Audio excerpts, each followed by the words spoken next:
So I thought this is a big group, and I'm kind of nervous to talk in front of a big crowd. So I thought if I put a big fish on the screen, everybody will focus on the fish and not look at me.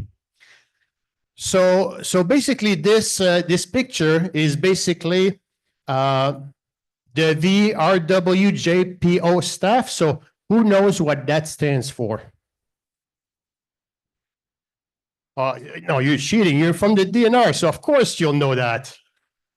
But it's so it's the Vermillion River Watershed Joint Powers, and their mission is to collaboratively provide education, science, and support to restore and protect the Vermillion River watershed's natural resources for all who lives, work, and play within its boundaries. So basically, this is an electrofishing session that they have to count how many fish there is in that portion of the river. And if you notice this one fish, we always come up every year. The reason they know that's the same fish, that's because it has a special mark on the dorsal fin. And as you can see, it's missing. I don't know how it happened, but it's missing some of his dorsal fin. And now this gentleman is measuring about 29 inches. And last time they weighed it was about 11 pounds. So I know the exact location, but I'm not going to share. So you go fish and find out. Next slide. So tonight we have some special guests. We have our friends and partner from the Friends of the Mississippi River, who basically try to do the same thing we do, but on the Mississippi River. So I would like to welcome. So Carrie is here in the back. She has some brochure and so forth. I'm sure you talked to her when she came in. And then Alex will present some things. Excellent. Thank you, Yves. So as he said, my name is Alex Roth. I am the Land Conservation Program Director at Friends of the Mississippi River, or FMR. You met Carrie Pomeroy, who's our volunteer program manager. For those who aren't familiar with FMR and why we might be here tonight interfacing with you all, essentially our mission is to engage people to protect, restore, and enhance the Mississippi River and its watershed in the Twin Cities metro area. So we're not just focused on the main stem Mississippi. We're focused on important tributaries like the Crow, the Vermilion, the Elk, et cetera. And we do a lot of upland habitat restoration work. That doesn't always dovetail with in-stream habitat creation, but in many cases it does. And we have some really great example projects with the DNR, with TCTU, where we are doing upland habitat restoration to enhance the benefits of the in-stream work that has been done for trout populations. So whether it's big, 350 acre prescribed burns, whether it's buckthorn removal projects, all sorts of habitat restoration to create native habitat that's going to have benefits for a variety of wildlife, for water quality, and for public access. And so very similar to TCTU, we have a pretty engaged volunteer base. We have 50 to 100 volunteer opportunities every year. And we're trying to create engaged communities that care about these places, that want to come back to recreate at these places, that want to work to protect these places. And so this is sort of our four main program areas. I'm here representing our Land Conservation Department. Carrie's here representing our Stewardship and Education Department. We've got a water quality program, a little bit more focused on statewide water quality policy work and some advocacy work. And then we have a land use and planning program that deals a lot with development up and down these rivers, as well as creating equitable access. And so I mentioned our land conservation work. I'm going to touch on it real quick. We consider sort of three main pillars of our program. We do a lot of management planning work. We don't own any land, but we partner with landowners, whether they're cities, counties, state agencies, federal agencies, corporate landowners, to create habitat management plans for their properties. That could be for a site like the South Branch of the Vermillion River AMA. It could be a corridor like Dakota County's Vermillion River Greenway. We do a lot of protection work. So we're getting land into public ownership through either easements or fee title sales. We've created SNAs, wildlife management areas, tons of easements and conservation areas. And then our bread and butter really is this upland habitat restoration. So we've got an average of about 2,000 acres a year that we're restoring, 40 plus active restoration sites. On a bunch of different habitat types. And so if that is at all of interest to you all, we are here because we are deepening our partnership with Trout Unlimited, specifically TCTU. We've begun sharing events on each other's events calendars. You may see FMR events. We've begun working on some landowner outreach projects to engage more landowners in conservation options along the Vermillion River. And so if you're looking to deepen your engagement, whether it's with TCTU or with a group like FMR, you can check us out on our website, really easy, fmr.org. We've got an events calendar. You can sign up for our monthly newsletter, and you can get engaged with us and the things we do in partnership with the things you do. So if you have any questions about that, Carrie and I are going to be here tonight. We've got the table in the front. If you want to take down our contact information, if you have any questions about land conservation opportunities or stewardship and volunteer opportunities, don't hesitate to reach out. We're here and we're excited to be here. So thank you all for having us. Appreciate the attention, and we're excited to hear about the rest of the meeting.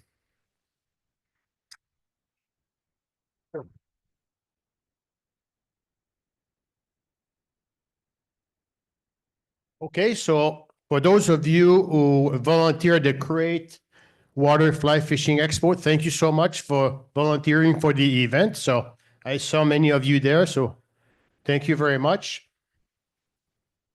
And on Saturday night, there was a social and award night, and want to congratulate Lee Stowe, who won the Distinguished Service Award. He's part of our chapter. Lee, could you stand up so we see you?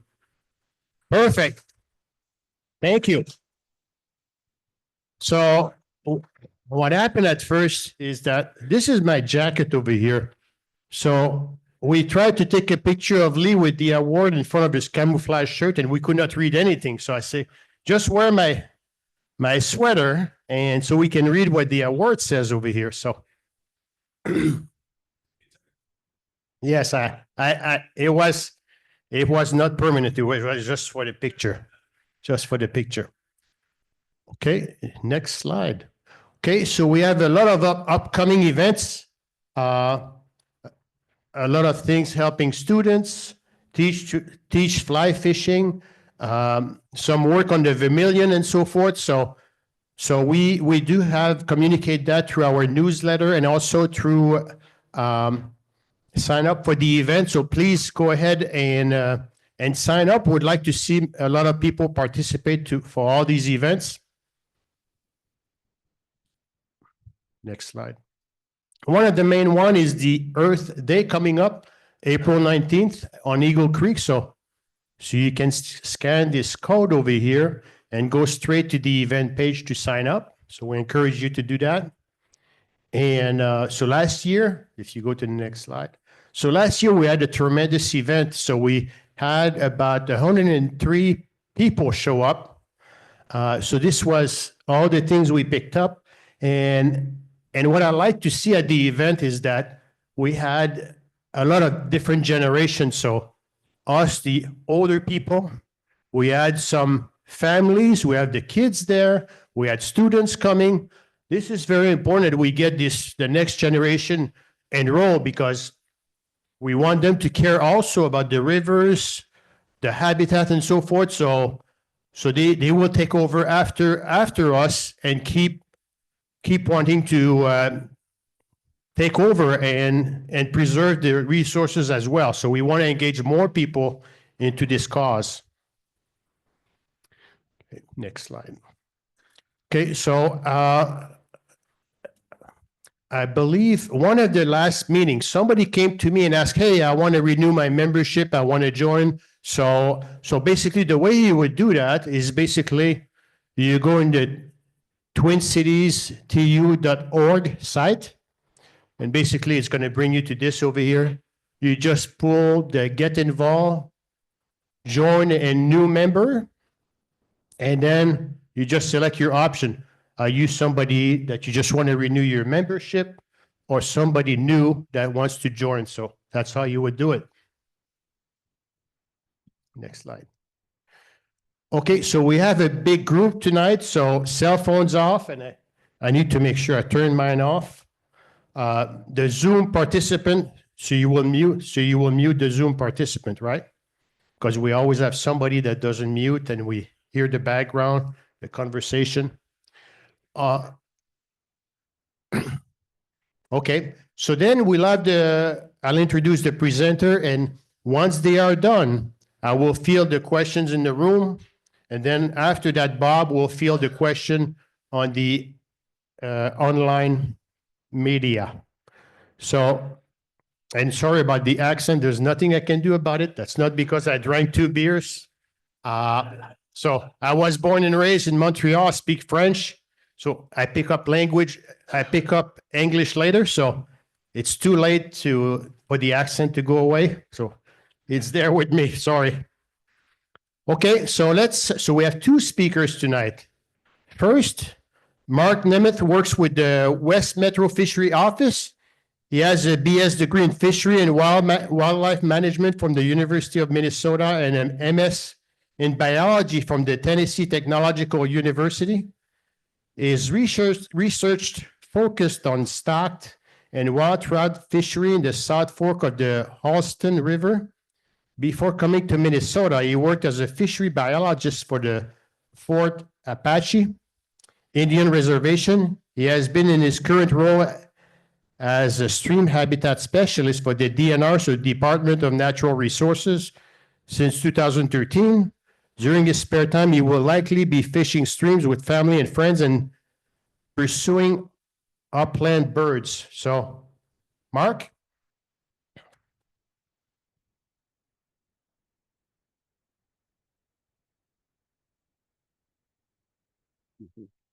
Thanks, Yves. I really appreciate the opportunity. Did you say yes? Yes, it's Yves. Okay, thank you. Well, thank you for the invitation, and it's really nice to be with you. The beer must be really good. I definitely see a lot of people here today. Bob asked if I'd speak a little bit about the history of the Vermillion River, and I learned a lot kind of putting this presentation together. Okay.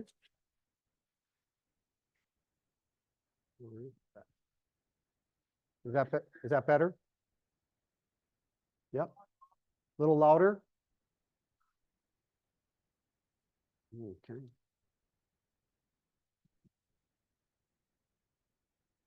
We're good? Test? Test? Test? Is that better? A little louder still, or is that okay?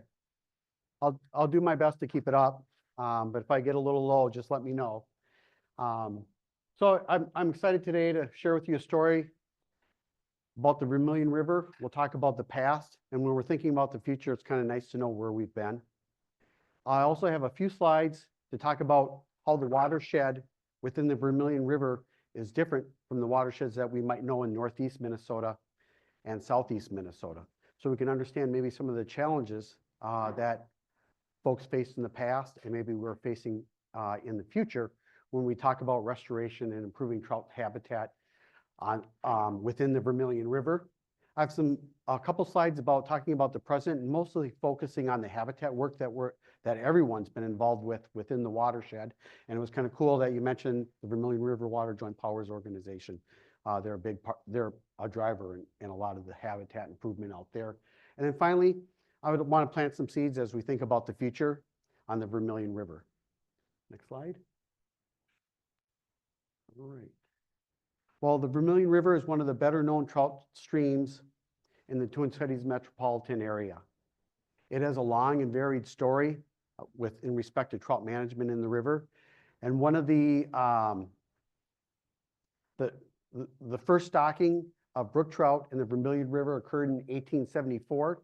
And just to highlight that, for those in the back and maybe online, you might not be able to see it, but I just wanted to read a couple lines from this.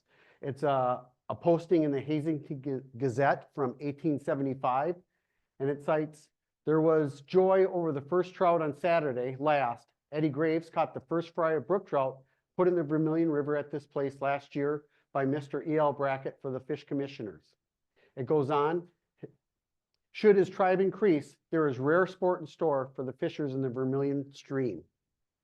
It also suggests that the 90-foot Vermillion Falls in Hastings was a barrier that trout were unable to colonize the Vermillion River on their own.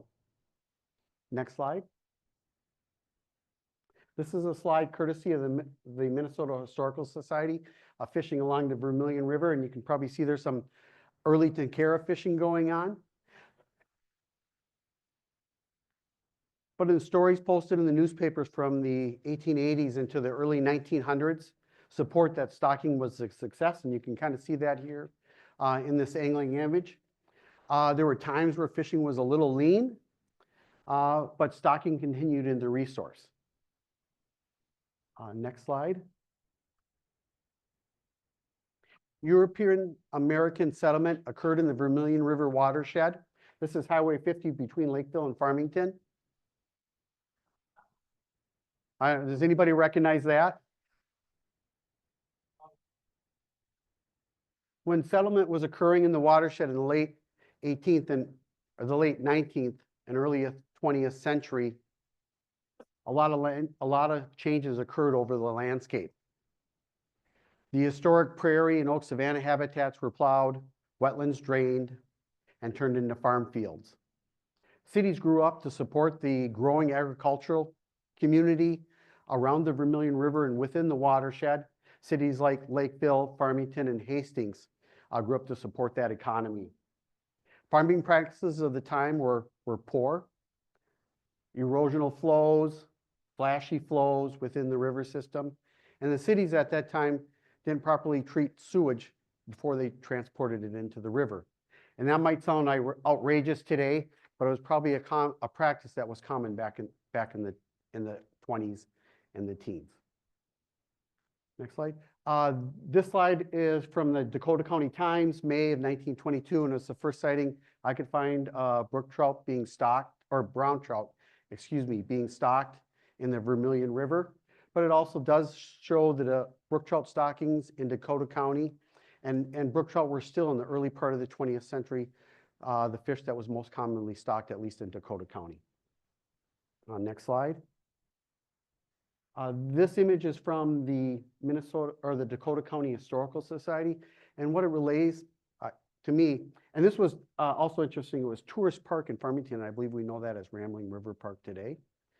But it shows the community, the neighbors gathering along the riverbanks, enjoying the cool water, having picnics, meeting their friends, sharing a meal together. So even though this river did flow through Dakota County, at the same time, it was a part, the community was connected to the river as well.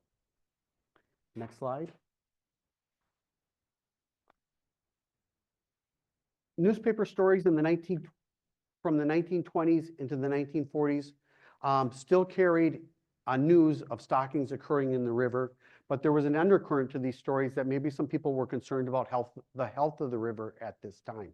As the economy was growing, the Twin Cities Milk Association, Twin City Milk Producers Association established a building in Farmington, a creamery building, and in 1932, a rear measurement system was installed to measure and monitor levels of creamery waste discharged into the Vermillion River. Other stories in the newspaper where people were coming from outside of the area, seining minnows, and maybe taking too many trout with them at that time, as well as these gentlemen. They were after the underwater gangsters. What they deemed were the worst enemies of game fish in the Vermillion River were snapping turtles, and they were sharing their techniques to remove snapping turtles from the river. Hopefully others would, and this would bolster the trout population in addition to the spawning in the river. In the 1950s, the newspaper articles are no longer about fishing or fish stocking. They're more about restoration at this time. And the article on the left, it cites the Greater Hastings Association, or the GHA, is proposing to restore the river so it could be fished again. They had gone out and contacted farmers, and it cites in the articles, farmers know what's right for conservation. They have 4 miles of easements farmers were volunteering 1 to 2 rod widths along either side of the river, leaving it in vegetation to help control erosion. They were working with Boy Scouts and Future Farmers of America to plant trees within those riparian corridors. And they were also working with the state to potentially do projects that might control erosion or improve fish habitat in the river.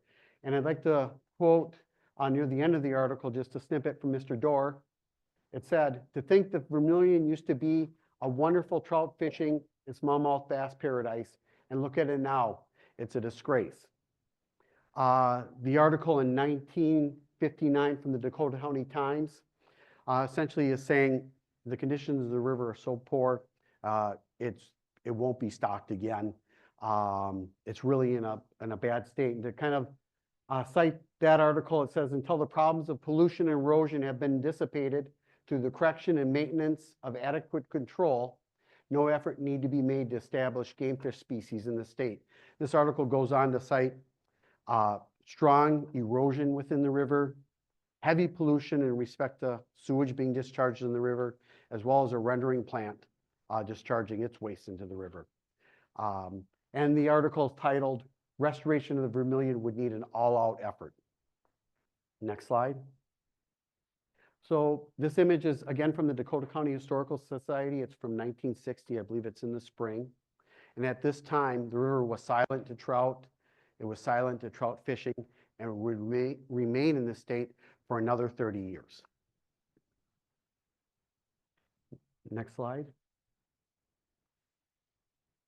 I wanted to take just a little break from talking about the history before we get into the present to talk a little bit about the geology associated with the Vermillion River. Most of the streams in Minnesota are found where the geology is favorable for cold water, either on the north shore of Lake Superior or the driftless area, or the portion of the driftless area that's in southeast Minnesota.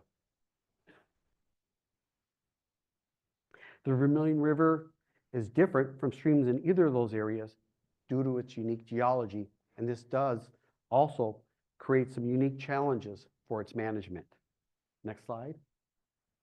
Driftless area streams are spring-fed from porous bedrock aquifers filled with sandstone and limestone.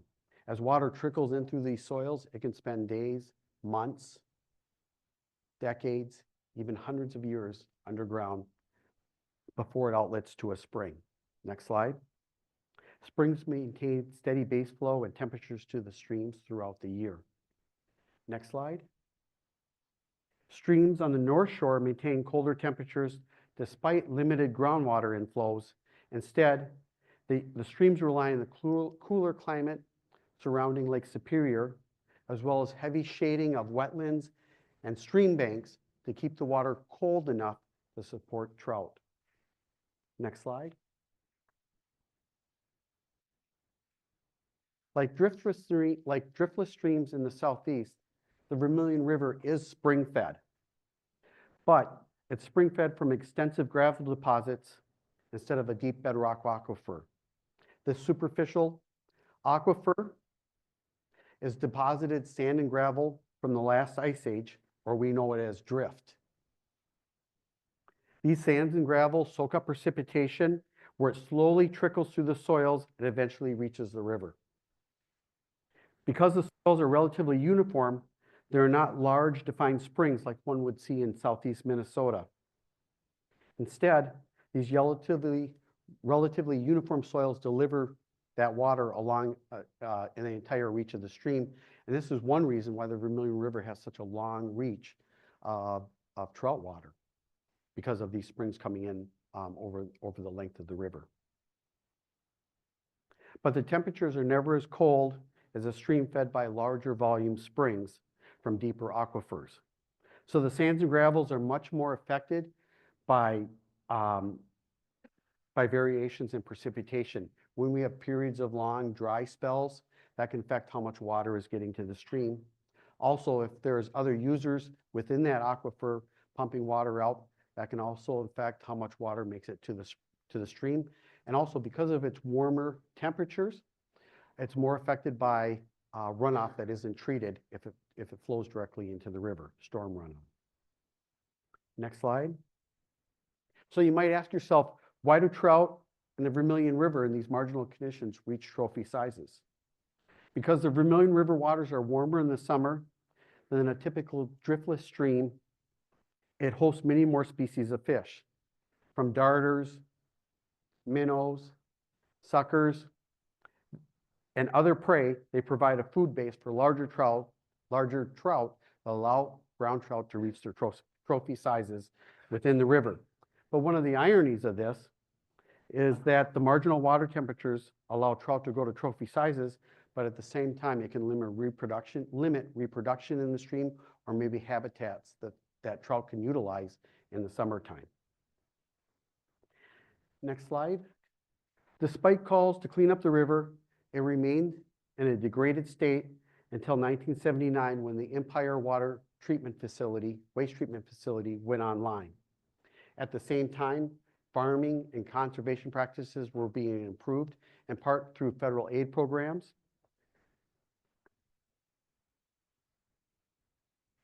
With the conditions in the river improving, calls came from those who remembered the Vermillion River during better times to restock the river again with trout.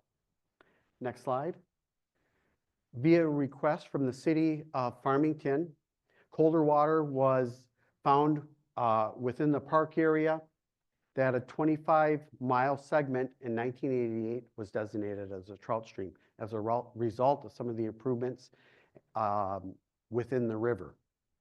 This was also at the time where the Dakota County Sportsman's Club, they wanted to host a fishing derby, and they received a special permit from the DNR, and they returned yearling brown trout to the Vermillion River in 1990. And again, this is partly to celebrate the tradition of fishing in the Vermillion River and to celebrate with the community of cleaner water that can now again support trout. At the same time, trout began trickling out of the Rambling River Park area where these events were being hosted, and people were starting to find out that there was trophy brown trout in the Vermillion River downstream of Rambling River Park. Knowing that the river is only a 30-minute drive from St. Paul, more anglers found out about this relatively abundant trophy brown trout fishery. Anglers did become concerned that maybe too many of these fish were being harvested, or maybe the pressure was a little too high to continue supporting this fishery, and the DNR shared those concerns. And in 2006, portions of the Vermillion River received a regulation that protected brown trout in certain sections of the river. Next slide.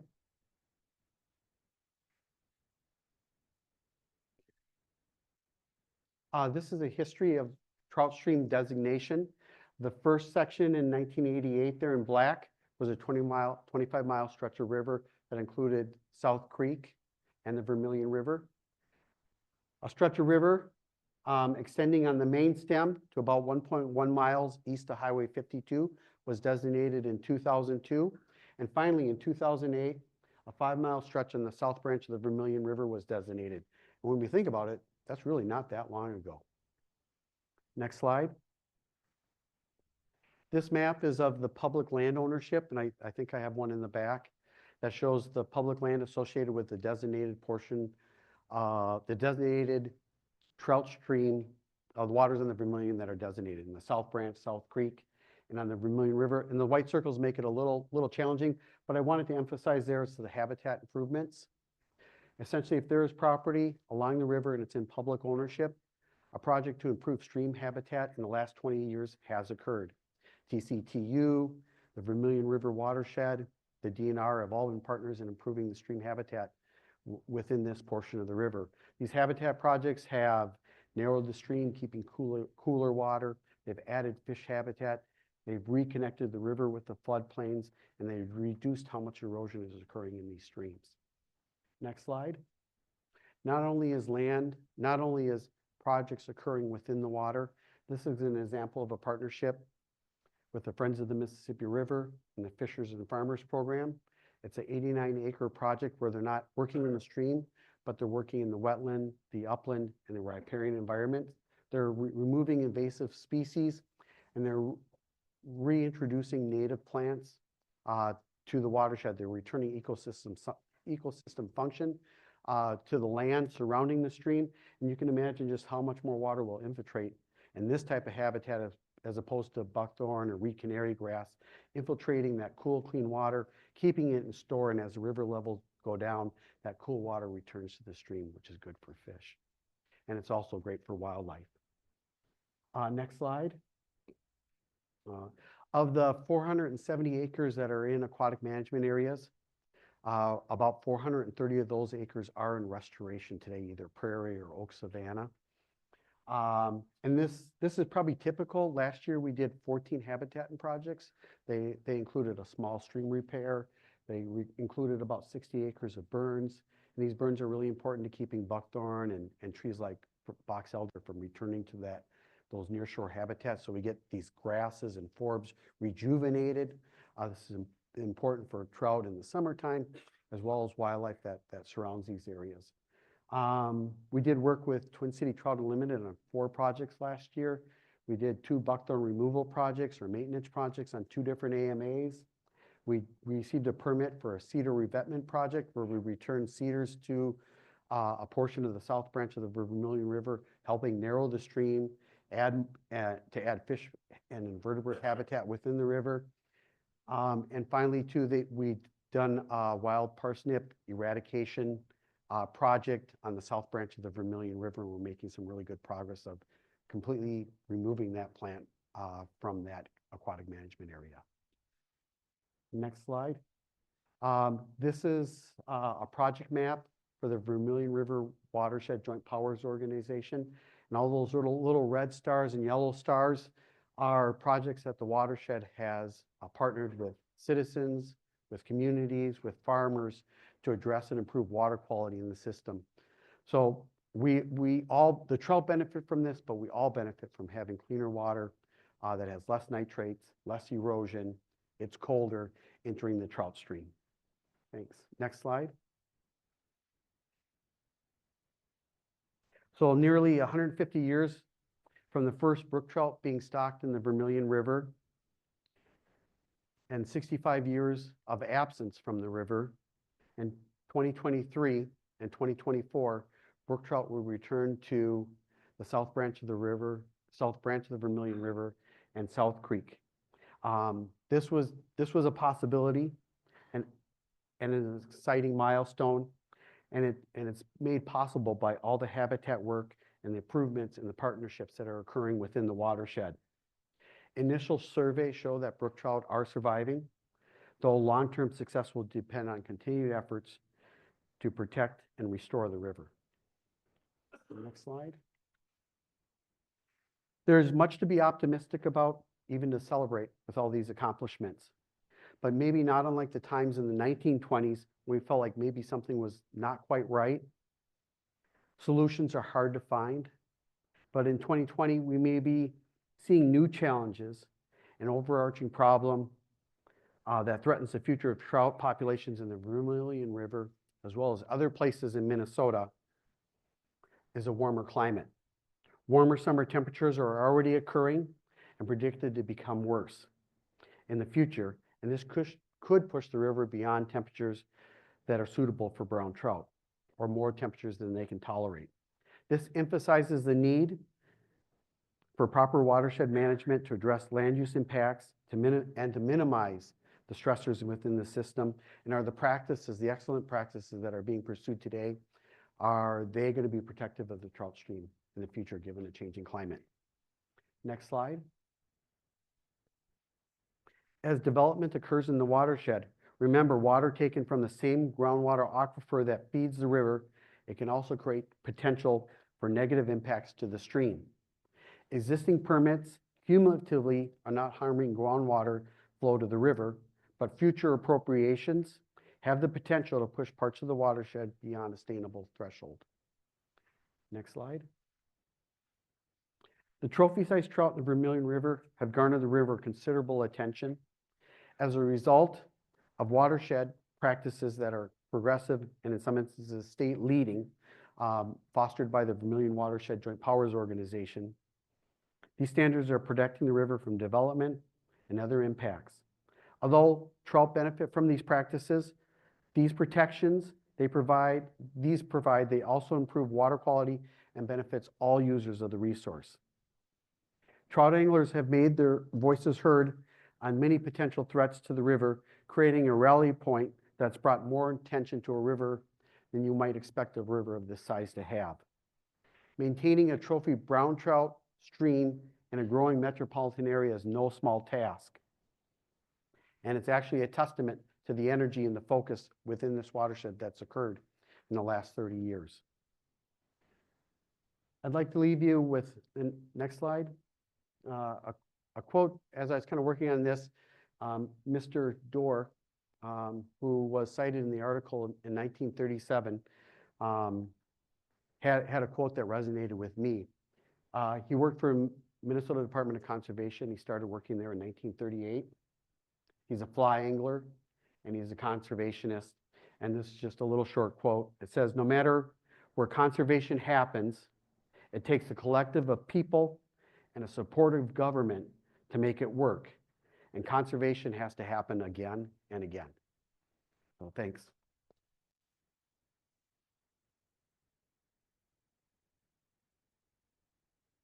Thank you, Mark.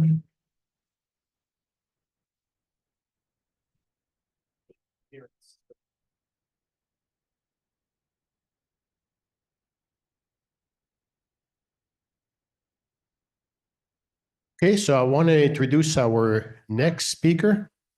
So it's Matt Doth. So Matt was born and raised in the Twin Cities. He spent his life hunting, fishing, trapping, camping, and hiking, including hunts in Alaska with his brother for grizzlies, fishing the north shore of Lake Superior for steelhead, elk, hunting in the mountains of Colorado, and fishing for trophy smallmouth in the Mississippi.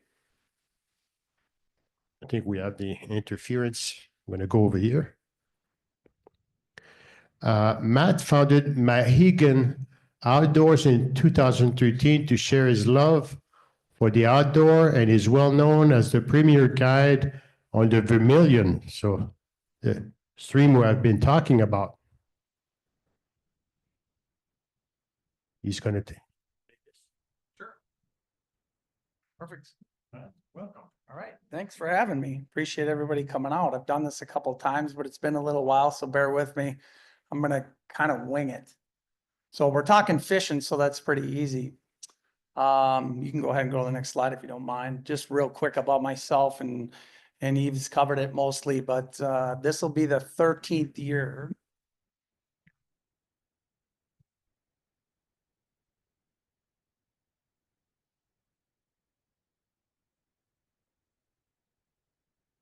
That better?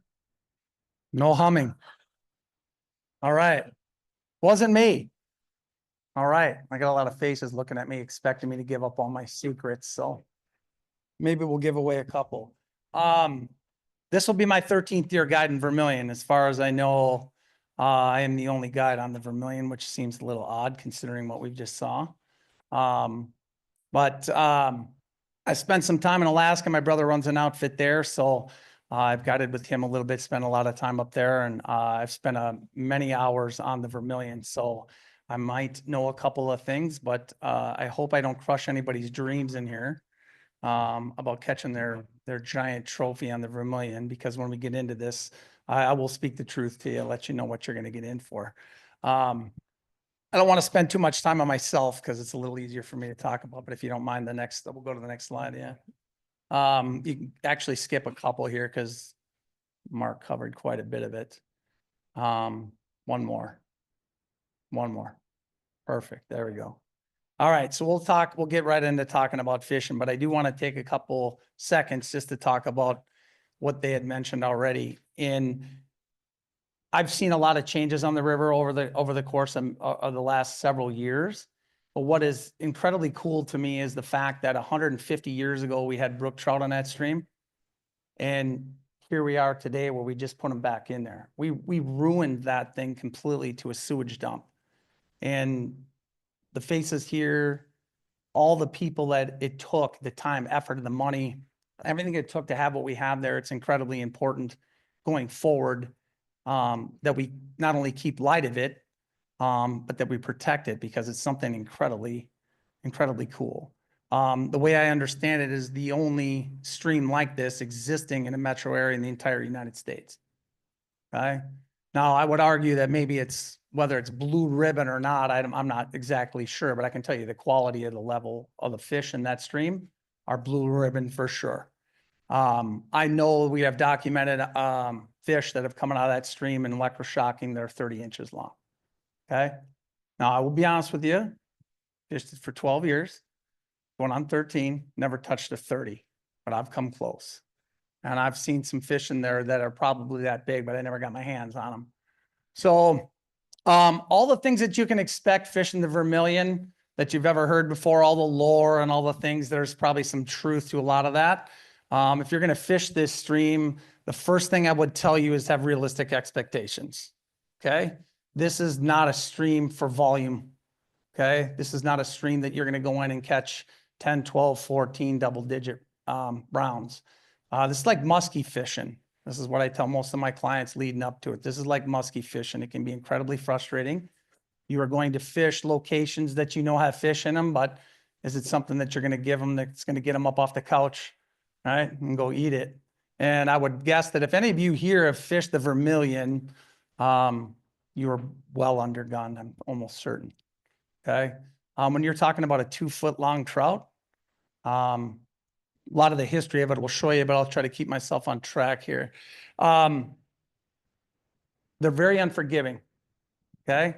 Very unforgiving. If you're lucky enough to get one chance, you want to make it count, right? There's a lot of time spent, so you want to give yourself every advantage that you possibly can. So you saw the one slide with all the locations that are public access, right? And quite frankly, if you're talking roughly 45 miles worth of water, if you count every trib, every little area of it, that's a lot of water. The vast majority of that is private land. Okay. So I'll often get asked, is there a lot of pressure on this river? It's a relative question. If you go on a bluebird day on a Saturday, right after we put 10,000 rainbows in there, you're probably going to run into a lot of different people with a lot of different interests. If what your goal is to fish for a very large brown trout on a fly rod, you're already giving yourself a disadvantage. I'll be honest with you. I'm a fishing guide. I'm not a fly fishing guide. Okay. So any way that anybody wanted to fish, I would tell them that we're more than happy to do it any way that you wish. But if you want to give yourself an advantage, you can see what you see.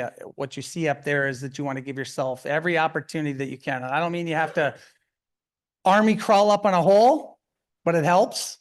There's not too much that you can do to give yourself an advantage. Drab clothing, pick the right kind of days. But the Vermillion is very different than traditional trout water. If you go down and fish the drift list, I do guide the drift list area. That's what I would call traditional trout water, at least in Minnesota, Wisconsin, that area, right? You've got gravel bars, you've got riffles, you've got boulders, you've got things of that nature. The Vermillion is void of that. Okay. It's wood, it's alders, it's cut banks. There's banks that you can put your leg all the way back underneath and not touch the back. There's all kinds of nooks and crannies for giant trout to sit in all day and not take your presentation. Okay, so I don't want to discourage you, but I'd like to tell you the truth.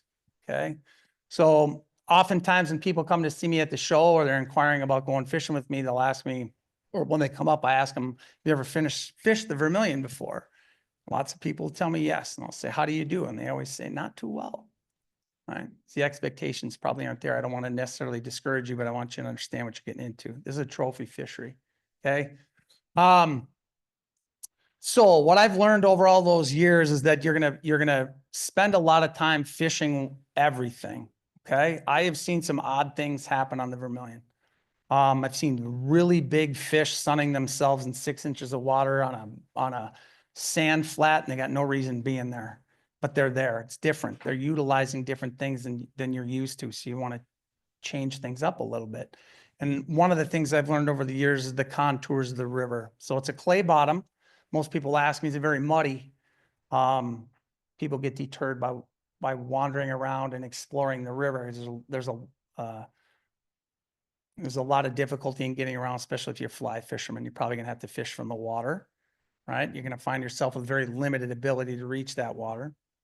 And they move a lot.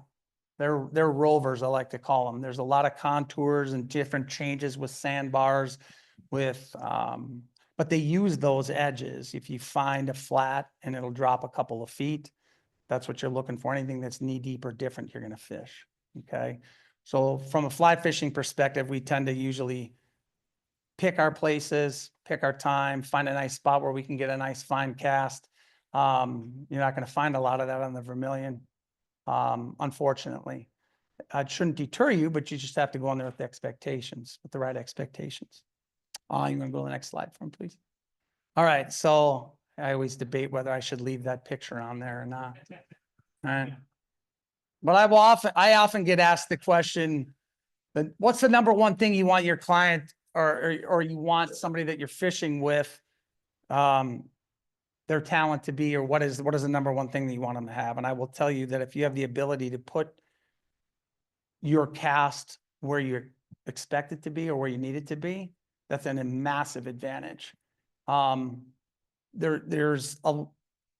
want to fish everything, but yes, you're going to step up on a spot and you're going to know that there's a fish there. Now, whether or not what you're going to put there is what he's going to take, but there are spots that you know are very fishy, and all of you, if you fished before, you know what they look like. And then you have a client stand there and go ahead and try to make that perfect cast, and he hits the far bank on the first cast and he snags up. Well, the minute I walk in that hole, that's the end of it. There's no forgiveness there, right? If you fish down in the driftless before, you see hundreds of fish scattered around in a hole. You can maybe spook them a little bit. You cast a shadow. Maybe 15 minutes later, you wander back and you can probably pick off a fish in there. That's not going to happen here, right? You really need to pick your spot. And what I often tell guys is, as long as you're in the water, you're fishing, and you're better short than you are long, right? If you hang up casting too far, you blow a hole, okay? If you kick a stump while you're walking through the water, you blow a hole, okay? Related to hunting, right? If you're bow hunting, you're fly fishing. If you're gun hunting, you're fishing with spinning gear. It's kind of how it works. But it's that unforgiving part should be when you're fishing there, that should be the thing you have in your mind. You want to cover water, but you want to do it the right way, right? Low profile, all that sort of stuff, that I mentioned a little bit before. The reason I put setting the hook there, oftentimes I fish with people who are beginning in fly fishing or don't have a ton of experience with it. Everybody tells me they're not a very good caster, but when they get there, they're pretty good. And I wonder why they even hired me, right? But maybe I cut the curve. But setting the hook is one of those things that also is important, because oftentimes when you're fly fishing, we don't have an opportunity to hook a lot of fish. And when the opportunity comes, if you have a little bit of experience with that and your understanding of being able to set the hook is important. So what I often tell those beginning type folks is to spend some time on a dock on a bluegill pond, all right? And you learn a lot hooking fish, or you learn a lot by catching bluegills or whatever it is. You give yourself an opportunity to set the hook, because when it happens, oftentimes my most popular trip is a 4-hour trip on a weekday afternoon. Somebody ducks work a little bit early and we get out there and fish till dark. You might fish 3.5 hours and you get into that lull, right? Like if you've ever musky fished before, you know what I'm talking about. You stand on the front of the boat and you cast for 8 hours for 4 days in a row somewhere where there's supposed to be muskies and you don't even see one. And 3.5 hours into a trip, you turn a 2-foot fish, and because you were half asleep or you weren't ready for it, there it happens and your opportunity's gone. And that is a frequency on the Vermillion as well. Okay. If you were to pick your day that nobody else wants to go. All right. I'm sure you guys are all well aware of this, but when it's raining and it's cold and it's miserable and you got to go with your rain gear and you're sitting at home going, I think I'll wait till tomorrow, you're a day late. That's the day you probably should have went. Of course, those things that are in there. I will tell you this, we're on like the eastern edge of the salmon fly, right? Or also what we call the giant stone, right? And I have seen those in there myself. And I'm talking about the nymph, right? I'm talking about a 1.5-inch scorpion. Okay, they're huge. And there's a lot of I put boots on the ground and everywhere on the public land that you saw on that map. I've had boots on the ground everywhere and fished all of them. There was several years ago, there was a pocket I was fishing a hole and I snaked something on the bottom of that water. And I pulled out one of those black vegetation burlap type, vegetation mats that they put in there. And as I pulled it out, it was covered with hundreds of these giant stones, okay? So in the last couple of years, we've changed the regulations on Vermillion to start January 1. So the fishing season on the, guys, I shouldn't have said that. But at that time of year, which I have not fished much, I will be honest, but I would imagine this would be an opportunity for nymphing in January or February, should conditions, present themselves. And even in early March, that would be another pattern that you could key in on, because all these other things would be available at the time. So that's gonna be something I certainly am myself gonna key in on if I get out there, at those times, okay? Where it's only been recently that you can even fish in there, starting January 1st, okay? I have been on the river already. I wasn't nymphing. I did catch a 20 already this year, public land.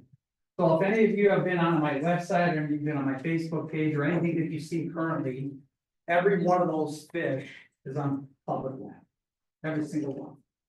Okay, it's only recently that I've secured some public land that I have access, or private land I have access to. Okay, and I have only guided it once at this point. Okay, so every fish that you see in there, everything that you would see on my social media would show you all of the fish were public land. Okay. Perfect. There we go. All right, so as I've been trying to keep pace here, here would be a couple of the keys I went about fishing the Vermillion. They are very bank oriented because there's not a lot of stream structure, like I mentioned, a lot of clay. So you have changing structure. You have these contours where you have a drop, or you'll have a 2 foot or 3 foot difference. There's plenty of spots in the Vermillion that are chest high on me even, and I'm a kind of a tall guy. Obviously, those would be key spots to key in on, but these fish move a lot. Up and down the banks, right? Because there's nothing necessarily holding them tight. So they do a lot of movement. You're gonna want to do the same. They're very bank oriented, very opportunistic, which we already know, wide range of food. You're gonna have a lot in your toolbox, okay? And then we talked about mostly eating fish. I will tell you this is one other thing that might give you an opportunity at advantage. When you've tried everything, I prefer to use everything from like natural colors, right? As non-gaudy as you can think, the browns, the blacks, the olive colors, right? But every now and then it pays to take something just awful looking out of your box. Bright pink, fire tiger, just something really crazy and throw it. Just because anywhere that you probably put your feet when you got there, like if you park on the side of the road in one of those gravel lots and 10 feet away is the Vermillion, there's somebody else that's fished that water because it's easy to get to. Right? So sometimes it does pay, put something in there that they probably haven't seen. Maybe a little bit bigger than you thought, maybe a little bit odder color than you thought, and take out something weird sometime and just throw it. Okay, because that's worked with muskie fishing and it works with trout fishing sometimes. I've seen guys when I was young fish with bubblegum colored crankbaits, and I looked at him with a weird eye, and he outfished every one of us, and he's probably only fished twice in his life. So sometimes that happens. So next slide, we can. Yeah, there we go. We're kind of past this already, but that gives you an idea of some of the things we talked about. Those would be the top 5 minnow baits, I would say. So you want to match your streamers behind, these top 5, I would say. And like I said, number 1, number 2 would be white suckers and your emerald shiners. White suckers are going to start spawning soon. And you've walked up on plenty of trout water before where you looked down and saw a ton of fish in there, but they weren't trout. They're suckers, all kinds of different types of rough fish, and usually we don't pay attention to them. I have many times watched giant trout doing 2 things in a giant pot of white suckers. One, they eat eggs. Okay, when they start stocking up there and they're pre-spawn, those white suckers, they start stacking up. Once they start dropping eggs, the browns eat eggs. They eat eggs. Okay, and then they start eating the suckers. Alright, I've watched them swim within, I mean, I've seen 100 suckers in a hole before. Watched a 2-foot trout swim around in that hole, and the white suckers don't scatter at all. Because he's not eating them. He's feeding on eggs. And then within days or whenever it might be, the eggs start being more limited, starts eating suckers. Okay, next slide real quick. And like we talked, like I was mentioning before, a couple of them that I missed would be, we talked about the hatch. I have not seen it myself. One of the things I wanted to talk about as well is that personally myself, I stopped guiding about the first week of June. I'm out of the Vermillion for the rest of the month of June, the rest of the month of July, and most of August. The last thing I want to do is hook a 2-foot fish and kill it because I got twitchy big old trout fishing. There's plenty of water I can go fish. It's got colder water that I can catch in the middle of summer. I'm not gonna get on anybody for whatever word that they decide to do. It's just how I handle things. That's gonna change every year. This year I got a feeling I'll be done before Memorial Weekend. It's gonna be an early spring. The water's low. I'm not gonna push it. For 13 years, I've logged every single trip I've ever done. I take a water sample, I measure every single fish, all the different things that I'm doing in there. Cause I'm kind of a nerd, but it gives me an advantage. I think sometimes it makes me feel like I know what I'm doing. And I haven't seen water over 65 degrees. So it stays cool enough, right? But I'm not in there in the middle of summer. And I know that oftentimes the last couple of years, if any of you have been out anywhere, you know the water's been wicked low. Last couple of falls have been really bad. I canceled trips. I'm not gonna fish people if we're not gonna catch any. And you can spend a lot of time on the Vermillion fishing that main stem, and you're not gonna find any fish. If you look on those cold water areas, we need some water, right? And it just puts a height on everything else we've talked about. You wanna go with one more? So there you go.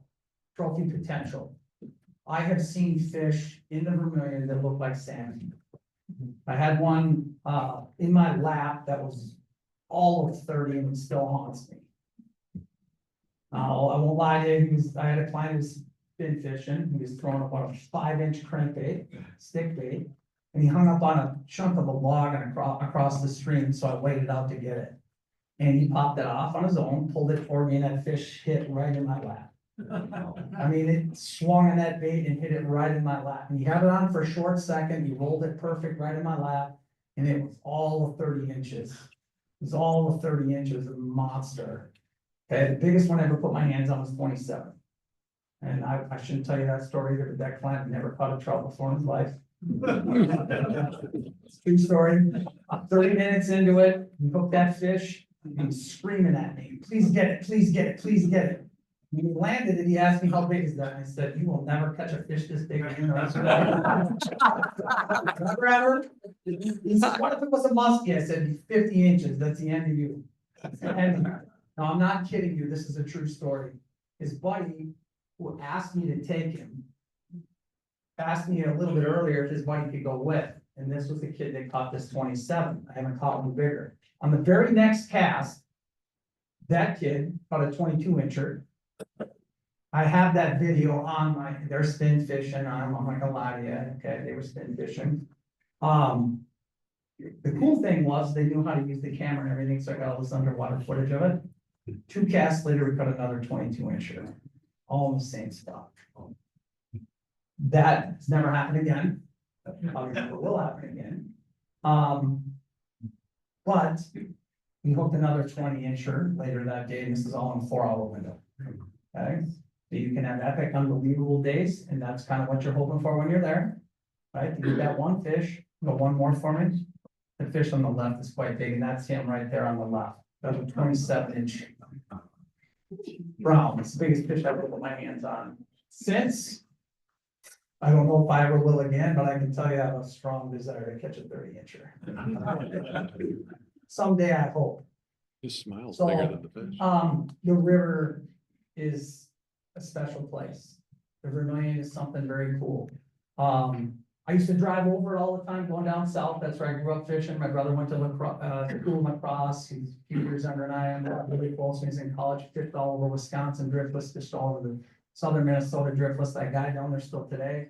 I drove over Vermillion over and over and over, and I always, never really thought about it. One day, I watched Belinda Jensen. She used to do this outdoor thing after the news, and she was standing in the river holding on to this 19-inch brown. And I told my buddy, I said, why don't we drive all the way down there? We should probably try that sometime. And I did a bunch of homework in the winter. I never fished it before. He bailed on me like he usually does. And I said to myself, I'm going anyway. I fished all day, and I'll be honest with you, I got my butt kicked. I hooked a couple of fish. I broke a pike off, actually. And I told myself I'm gonna try one spot before I leave. This is another true story. I hooked a 26-incher and landed it before I left. The first time I fished the Vermillion. I don't know if I'm struck by lightning a couple times or not. I haven't caught one that big since. I've caught plenty of big fish, but not that big. And I would say that probably hooked me, but it is something that's very worth talking about. I know that there's some controversy behind the Vermillion, closeness to the metro area, people overfishing, etc. But if we don't put some light on it, no one's gonna care. And if nobody cares, 150 years later, we don't have brook trout in it again.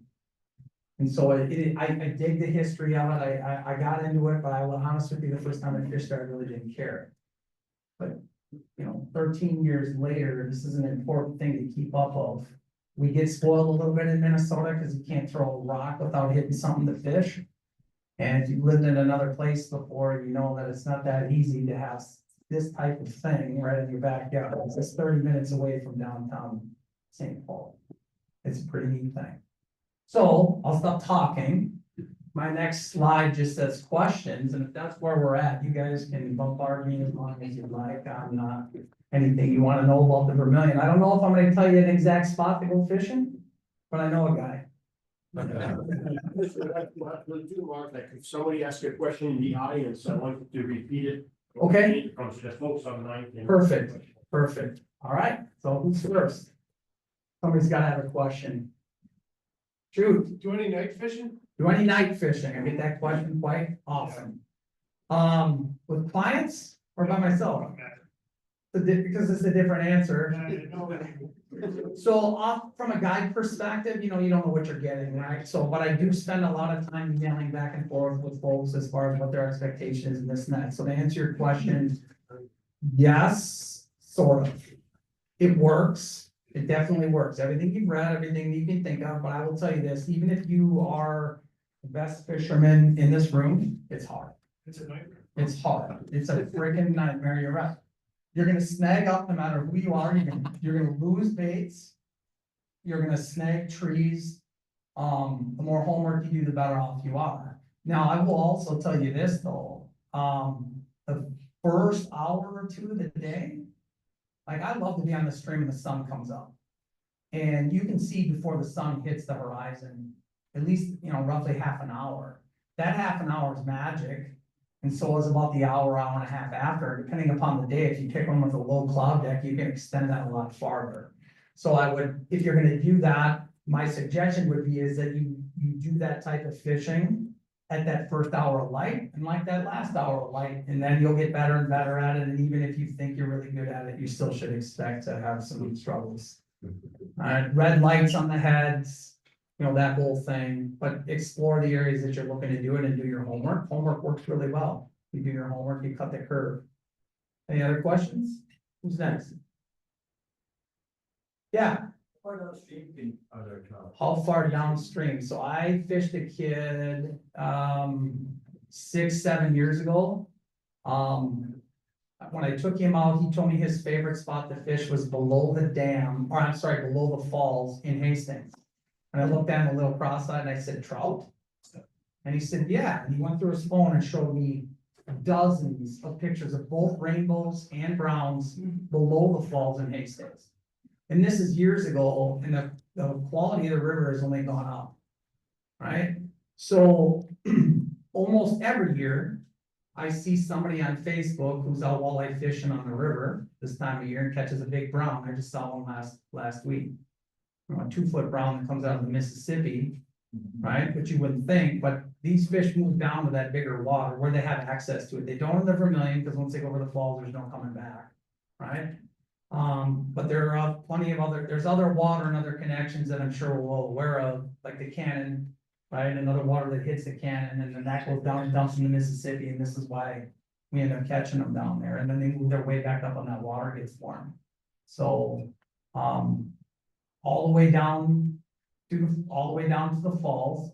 I know a couple guys around that know their stuff, and I kind of know what they're doing, and they'll divulge that to me. A couple Trout unlimited guys and a couple of DNR guys. And in the last couple of years, I personally had a worry about exposed spawning habitat, because there's not a lot of it in the Vermillion. Most of it's in the tribs, up in the skinny water stuff, on the main stem. And in the last couple of years, all that's been exposed.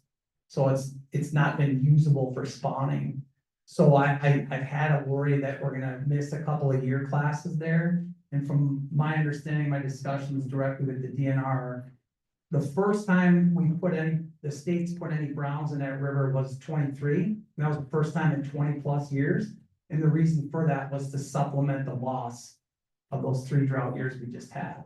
So that'll help replace those year classes that we probably lost or had very minimal recruitment. Any other questions? Ooh, that's not enough. Everybody else knows how to fish it, does real well. Yeah, Could you or guys from the DNR talk a little bit about the effect possibly of the data center going into Rosemont on the aquifer? right, so that's a recent thing coming up here, and Would you repeat the question? oh, I'm sorry, the question is the data center that's being proposed for Rosemont, how that would affect the watershed. I would not be the expert specifically on what that's gonna do, but I can tell you that we know that the watershed is a large watershed, and there's a lot of people that have to be in, or a lot of municipalities and a lot of people that have been involved in keeping that. I would imagine that they've probably got a good fight on their hands coming. And the proposal where that is, at the very minimum, what it's gonna take for them to be allowed to put it in there, if they're gonna put a tax. If they're gonna tax the water, the watershed by any means. Because that is directly going to affect not only the stream from a fishing perspective, but everybody that lives within that watershed, what they're gonna drink. So I would imagine that it's not gonna happen tomorrow.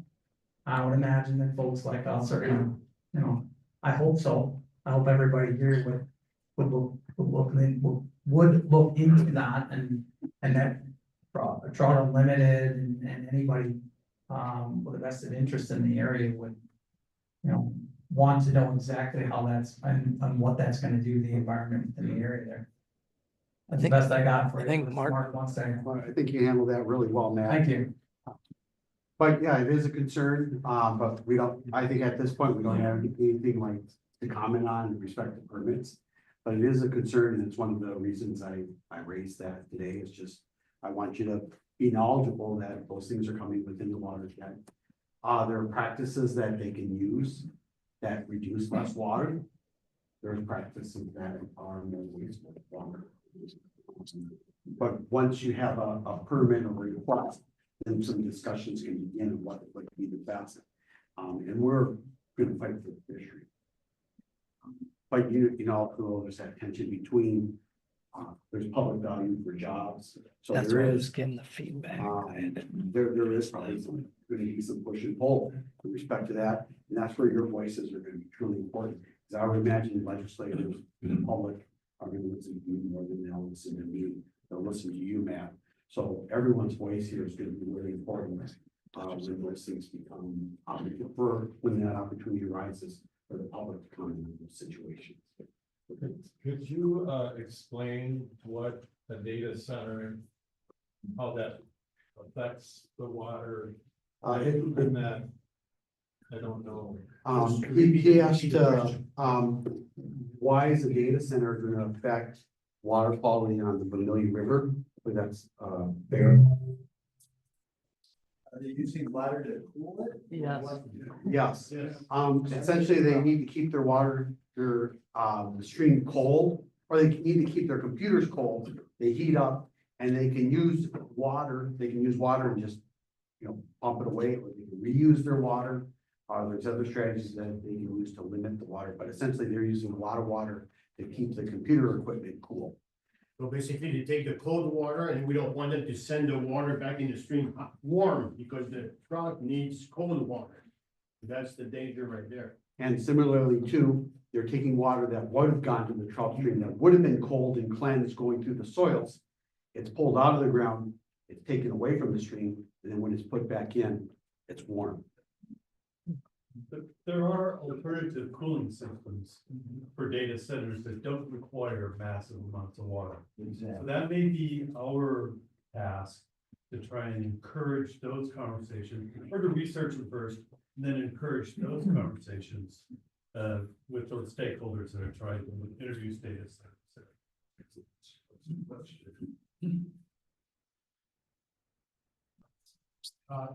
You talked about 6-weight and 6-pound fluoro for the flying rig. You didn't share a spinning rod though? You want to share? Spinning rod rig, so, Or casting rod. it's probably overkill. That would be a little overkill. I should have addressed that this thing fishermen that are out there.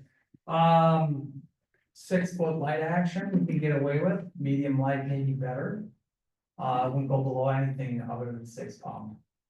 8's probably too much.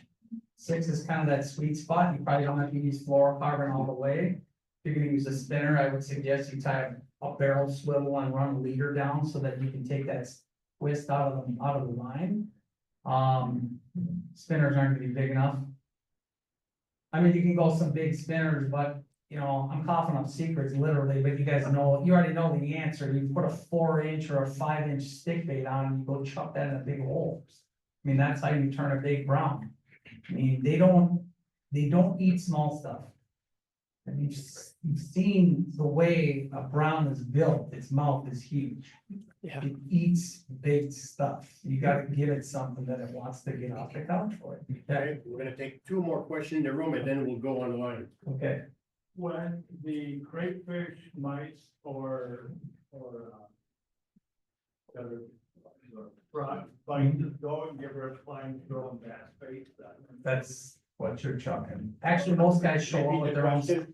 So the question was mice, crayfish, you have guys throwing bass type baits. When most guys show up and they talk about bringing their own gear, I tell them, by all means, bring whatever it is that you want and look at it and just make an assessment about whether or not we should use it or not. The old line or whatever it is, most people show up way under. Sleep. Too small, Using a lot of. too light. Those old Intel guys, you had to restart. So. I mean, ideally, if you were fishing in a location that has everything from tiny, massive amount of fish in it, like in the driftless rate, a lot of fish. You carry 2 rods. Right, you carry one for those smaller fish, and if you found a spot that looked fishy for bigger fish, you would switch to some other gear. That would be the stuff that you're gonna come and use. The stuff that you're gonna bass fish for, the stuff that you're gonna fish pike for. And I'm not talking. I've had a few guys that hit me up at the show, they were talking about 6-inch stuff, they were throwing like, okay. Back up just a little bit, we might be a little bit too far with that, but I would say in that 4-inch range streamer is where you wanna be, or that frog pattern or something's got about 4 inches to it, is kind of the deal. Cause that'll get you a 17, 18 fish, which is that's about as fun as you can get on a fly rod, and if that happens to you, just as good. Alright. So I think you said earlier that you put split shot above the streamer, like how far? Not high, right on the nose of the streamer. So the question was, where would I put weight on the streamer? Earlier I said I prefer the cone head ones because they've already got weight on them, you don't have to doctor it. Sometimes when you put the weight to it, you constantly are playing with it, sliding up and down the line. Water Gremlin makes one that looks like a bullet. I forget the name of it off the top of my head right now. I had to buy them online because they're hard to find. But it's more like a bullet shape and it crimps on there rather than the round head. And you slide it right down to the nose of the streamer.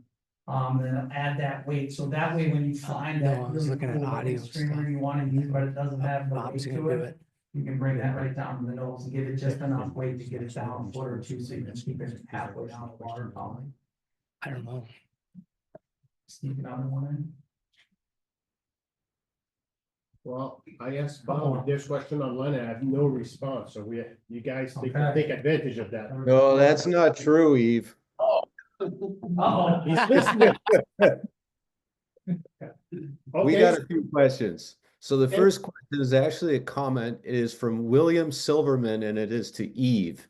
And it says, Eve, ton accent est vraiment génial. it's not an accent, it's real.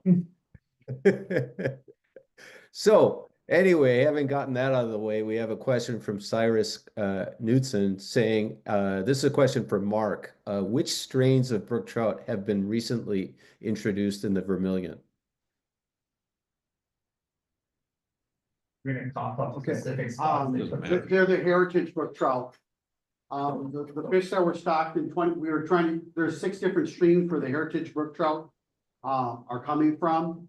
And they've been in the hatchery for about 4 to 5 years now. We're combining different streams just to create a robust fish, one that have strong genetic diversity. And then our plan is to stock the river for 5 years, so you'll likely be getting heritage brook trout from several different streams to bring those fish to the river. And what we've noticed using heritage brook trout in streams, they tend to get bigger. They tend to reproduce and sustain their populations, and they don't tend to stunt out. So they're really adapted for our environment. We're hoping they're going to be really successful in the. So I'll piggyback that real quick is that I'm catching rainbows that are clearly not hatchery fish. Especially in the last few years. So we're having fish rainbows pulled over from being dumped in the spring. Not only do I catch them in the fall, but I'll catch them the next year and they're in the 15 and 16 inch class. That's not a hatchery fish. They go in at what, 9 to 13 inches probably. Keep or take fish, right? A take type fishery. 15 and 16 inch rainbows are not that year's fish. They're holding over. So that's how quality water we have. Which is, we have to get at least that far to be able to even, think about putting in a brook trout. There is a very good chance that in the future that you could come out of the Vermillion with a 20-inch rainbow, a 20-inch brook trout, and a 20+ brown, all in the same water within 30 minutes of St. Paul. That's spectacular. That's unbelievable. I know a guy. Anybody else? More questions? Yes, we have a question from Charlie Phelps. He says, a quote unquote friend of mine thinks that the Browns and the Vermillion are at their most active and much more likely to take flies and streamers after spring rainstorms. He feels they are a lot tougher to catch the rest of the year. Does that ring true to you, Matt? And yeah, as a whole, yes. I mean, if you could, any stream that you're gonna fish for trout, you want some cloudiness to it, right? You'd hope for, it got muddy. And then you're a couple days, you hit the stream a couple days thereafter and it's starting to clear. I would say you would not want to fish the Vermillion unless you had at least a foot of visibility. You need at least that. The weird thing about the Vermillion, for most people, you probably think when it gets high and it flows the banks, it stays muddy for a long time. Not true. It actually clears pretty quick. It actually clears fairly quickly. So within a handful of days, if you don't get another, water push, it's cleared up enough to fish. So it's not like you have to plan an entire summer or spring around it. It's just the last few years, other than last year, we haven't really had a normal push. So I'm seeing spots that I like to fish starting to fill in with sand. Unfortunately, we need some water to push that down. If we don't get it, it just changes. The fish aren't going anywhere. It just means that they're harder to find. And they're gonna crawl up in those holes that are unfishable. Like I said, there's spots that are as wide as my shoulder that go over my waders. Anybody else? Yeah. The slide you showed was kind of abstract of public access, private access. What's the best way to understand where you can fish public access? Good question. How do I find public access on the Vermillion? So I will tell you this, I've scoured lots of states' DNR pages, and this is a testament to what we have. The DNR, the Minnesota DNR page is incredibly easy to use compared to other states. But within 2 clicks, Can't believe I'm telling you guys this secret is knowledge. If you go right onto the DNR main page, on the left-hand side in the column, you can click on fishing. One click on fishing, scroll to the bottom of the page, and you'll see where it mentions trout fishing. And they have several different links there, and one of them is trout fishing streams. If you click on it, it'll pull up a list of all the trout streams in whatever area you want. If you click on any one of them that says map, it gives you a full-blown map of the entire state and every single trout fishery that you can find anywhere. When you click on it, it tells you everything you need to know about special regulations, when the season opens, whatever you want. If you click on that with the Vermillion, you can dig deeper and find the AMAs. There was 8 of them or so on that map. Some of them are very small, really tiny. You can fish them in 15 minutes. And if you hit them at the wrong time of the year, you're not gonna fish them at all. The Vermillion is thick, it's jungle. This is not white water. You would think that this close to cities, there would be pounded trails. And there's some defined, they mostly look like deer trails, guys walk. Those spots that are obvious to you are the spots that are obvious to everyone. If you have a willingness to walk, plus some brush, right? Carefully you don't tear a hole in your waders somewhere. You'll find spots right on public land that nobody's fished in a long time. And that's how I learned how to fish vermilion. You just get after it. When you young guys out there, those are the guys that are gonna really get to it. But yeah, anywhere that you can get on there, and I will tell you this, notoriously, landowners around that area are not too friendly.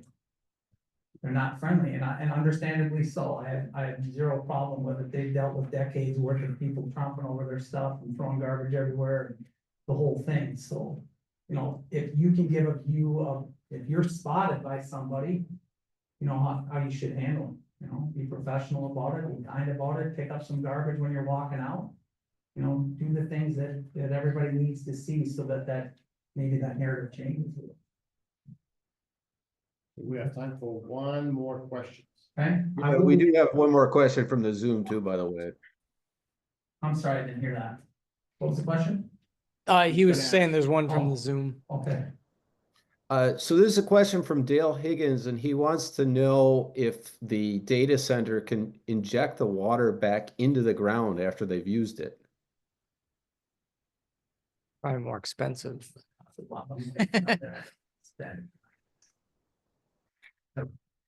yeah. Think, you're a fisherman, right? You don't have the answer for that. That I would, but I would imagine, we're not gonna get it from the taxpayers, so they're not gonna spend it. Yeah, I guess I would like to follow up on that question by saying that we actually do have a small team working with some of the people that are in Farmington and are very concerned about the data center. So please stay tuned for future email updates from Twin Cities TU. I'm sure we'll be having more news on this. Well, yes, sir, I'll be hanging around for a while, probably time for at least another beer, maybe 2, if you talk me into it. If you want to pick me up, I'll be around. Hey, Thank you for everybody for having me. Thank you.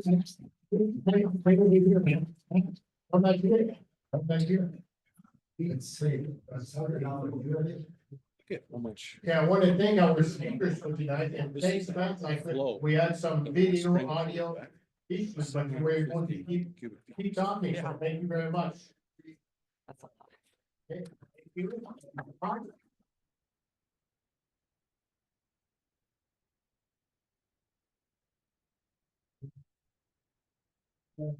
So